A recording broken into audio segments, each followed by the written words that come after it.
Prego, Vicepresidente, assolutamente. Allora, ci sono due cose. Rispondo alla consigliera di cui mi scuso, ma non mi ricordo. La consigliera Visma.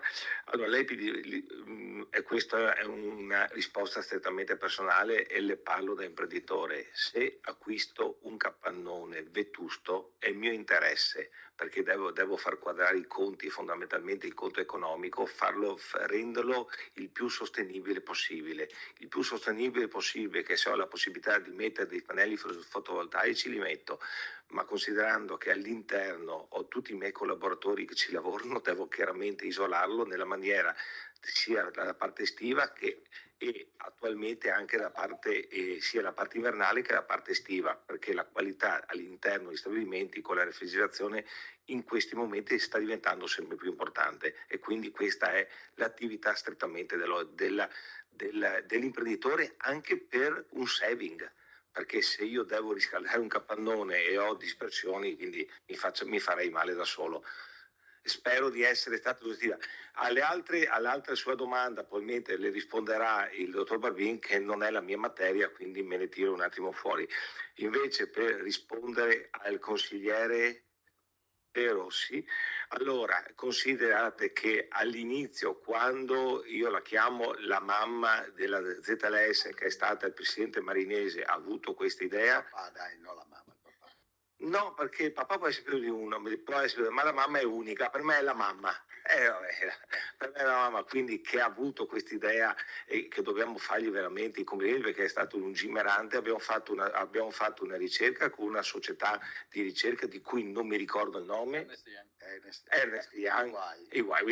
Quindi vedi che abbiamo fatto una ricerca per capire quali potevano essere gli sviluppi sul territorio e la ricaduta sul territorio, e ricaduta come numero di dipendenti, nuovi dipendenti occupati e fatturato generato.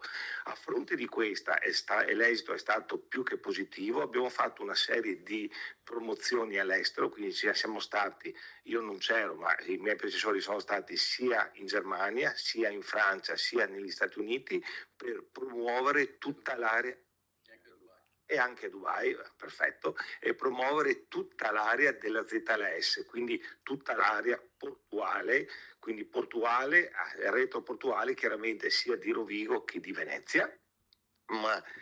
E continuando alla sua domanda, sì, abbiamo avuto due intenti di aziende che stanno valutando l'insediamento. Non le posso dire chi sono, ma una nel settore metalmeccanico, e posso dire una multinazionale da qualche bilione, e un'azienda più piccolina nel settore chimico, molto attiva, che sta già facendo investimenti per conto proprio importanti. Non per ultima, e qua parliamo di promozione, io e il dottor Fagioli partiamo fra 2 giorni per Osaka, dove andremo a presentare all'Expo chiaramente il sistema Confindustriale di Confindustria Veneto Est, quindi tutto quello che offre il territorio, che offrono le imprese del territorio per quello che riguarda sviluppo e manifattura. Ho preso anche la ZLS, perché, come abbiamo detto prima, è una possibilità fantastica per poter attrarre investimenti, e se non ci crediamo noi non ci crede nessuno, e ci stiamo investendo tempo, risorse e denaro. Spero di essere stato esaustivo. Assolutamente, grazie Vicepresidente, e noi con voi ci crediamo, e quindi è per questo che abbiamo intrapreso l'iter di queste commissioni, per sviscerare il tema e per presentare a tutte le nostre aziende, ai nostri cittadini, questo meraviglioso progetto. Sì, prego, Direttore.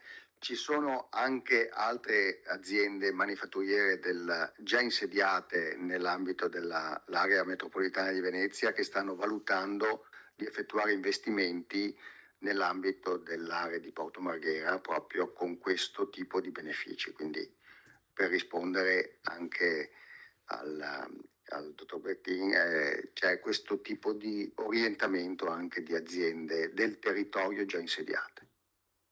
Okay. Integro anch'io? Sì, prego Direttore, anche lei, certo. No, per dire che nell'attività di promozione ci sarà anche un'attività che inizia dal 27 al 30 maggio, di incoming, quindi ospiteremo delegazioni indiane degli Emirati Arabi Uniti, del Sudafrica e della Germania, che saranno qui dal 27 al 30 maggio.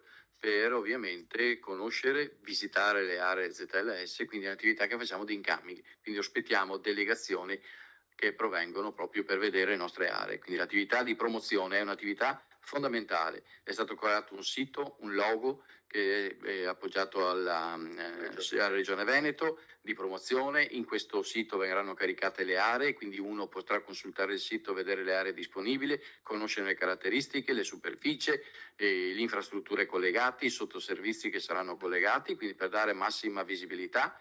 Ci sarà una campagna di presenza presso dei banner, presso aeroporti internazionali, porti, stazioni ferroviarie dove si promuove la ZLS, quindi c'è un pacchetto di attività di promozione finalizzate proprio allo scopo di attrarre gli investimenti.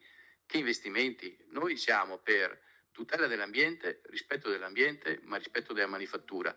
Quindi noi rappresentiamo Confindustria, rappresentiamo le imprese manifatturiere e noi amiamo la manifattura, quella sana, perché noi cerchiamo questa, nessuno a casa propria vuol portarsi qualcosa che non è gradita, quindi noi per primi, quindi ecco, quando mi dicono anche nel Rodigino noi abbiamo parecchie aree disponibili, urbanizzate, sì, però cercheremo di fare scelta, perché insomma non è che accettiamo quello che gli altri non vogliono, quindi ecco, questa è una logica ovviamente che va perseguita, ma siccome conosciamo aziende sane veramente importanti che vogliono investire, quindi adesso noi stiamo valutando un paio di investimenti importanti anche su Rovigo, da 50 milioni di investimento, insomma, quindi per manifattura di quella sana manifattura di cui abbiamo bisogno, insomma.